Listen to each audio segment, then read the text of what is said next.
চোখের দিকে বেশিক্ষণ তাকিয়ে থাকা যায় না, নেশা ধরে যায়। সৌভিক বিরিয়ানির প্যাকেটটা খুলে সুপ্তির মুখের সামনে বলল, খেয়ে নাও সোনা। সুপ্তি মুখ সরিয়ে নিল, চাপা কণ্ঠে বলল, খাবো না। খাবে না কেন? খাবারের ওপর রাগ করতে নেই, তোমার তো যত রাগ আমার সাথে। খেয়ে দিয়ে শক্তি বাড়িয়ে তারপর যত খুশি আমার ওপর রাগ ঝাড়ো, আমি কিচ্ছু মনে করব না। সৌভিক মুখ টিপে হাসল। রাগে দুঃখে সুপ্তির শরীর জ্বলে গেল। সৌভিক আচমকা ওর গাল দুটো চেপে ধরল। মুখটা কিঞ্চিত হাঁ হতেই বিরিয়ানি ঢুকিয়ে দিল। সুপ্তি থুথু করে বিরিয়ানি ফেলে দিল। সৌভিক হিংস্র চোখে তাকিয়ে ঠান্ডা কণ্ঠে বলল, খাবার নষ্ট করতে নেই সোনা, খাবো না আমি। কতদিন তুমি না খেয়ে থাকবে? 1 দিন, 2 দিন, 3 দিন? সুপ্তি মরিয়া হয়ে বলল, আমি তোর পায়ে পড়ি, তুই আমাকে মুক্তি দে। আমি মরে গেলে আমার লাশের ওপর দিয়ে যেও, তার আগে তোমার মুক্তি নেই। সুপ্তি উদ্ভ্রান্তের মতো বলল, বেশ, তাহলে মরে যা, মরে যা তুই। এখন মরব কেন? মরার জন্য তো তোমাকে বিয়ে করিনি। খাবারটা খেয়ে নাও। সুপ্তি চিৎকার করে বলল, খাবো না। আর একবার বলবো খাবারটা খেয়ে নাও? সুপ্তি জেদি কণ্ঠে বলল, বললাম তো খাবো না। বেশ, এরপর যা হবে তার জন্য কিন্তু তুমি আমাকে দোষ দিতে পারবে না।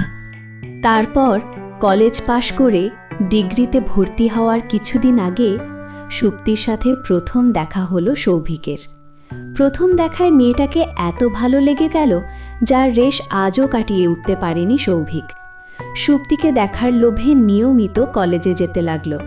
ক্লাস না থাকলেও সুপ্তিকে এক নজর দেখার জন্য ঘণ্টার পর ঘণ্টা কলেজের আম গাছতলায় বসে থাকত। সুপ্তি যখন বান্ধবীদের সাথে হেসে হেসে কথা বলতে বলতে ক্লাসরুম থেকে বের হতো, সৌভিক মুগ্ধ দৃষ্টিতে সুপ্তিকে দেখত। এত ভালো লাগতো তার। সেই ভালো লাগার দিন দিন বেড়ে গেল। 1 বছর লুকিয়ে চুকিয়ে দেখার পর একদিন ফুল দিয়ে সুপ্তিকে প্রপোজ করল সৌভিক। মেয়েটা সরাসরি প্রত্যাখ্যান করল। সৌভিকের যেন মাথায় জেদ চেপে বসল। যে করেই হোক একদিন না একদিন সুপ্তির ভালোবাসা আদায় করেই ছাড়বে সে। সুপ্তি কিভাবে যেন সৌভিকের আসল পরিচয় জেনে গেল। তারপর থেকেই সৌভিককে মনে প্রাণে ঘৃণা করত সুপ্তি। মায়ের সাথে জেদ করে আলাদা থাকা শুরু করল সৌভিক। তাতেও বিশেষ লাভ হলো না। 1 মুখে 2 মুখে পুরো কলেজ সৌভিকের আসল পরিচয় জেনে গেল।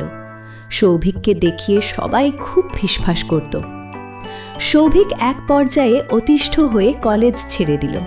তবে মন থেকে শত চেষ্টা করেও সুপ্তিকে সরাতে পারল না সৌভিক। কিছুতেই না, কোনোভাবেই না।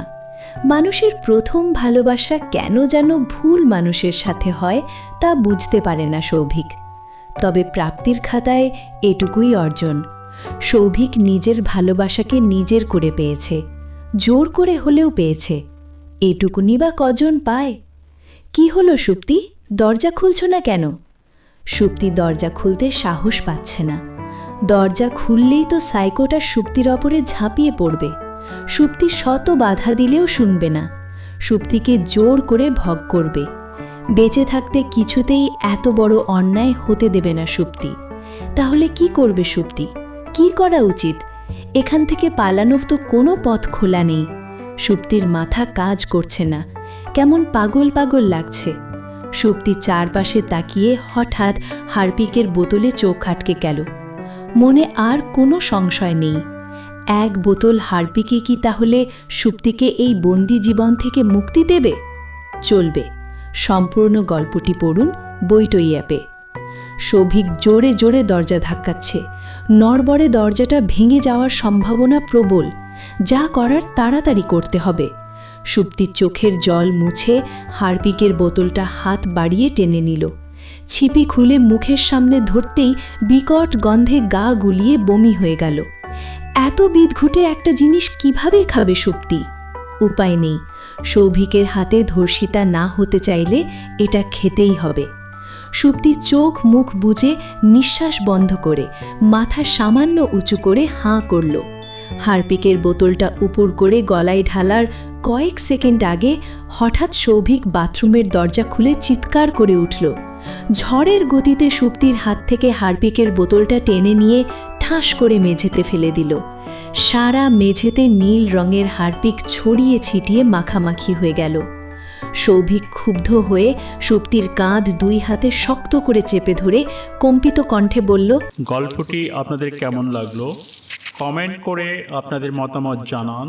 আমাদের জীবন কথা চ্যানেলটি সাবস্ক্রাইব করুন এবং বন্ধুদের সাথে ভিডিওটি শেয়ার করুন।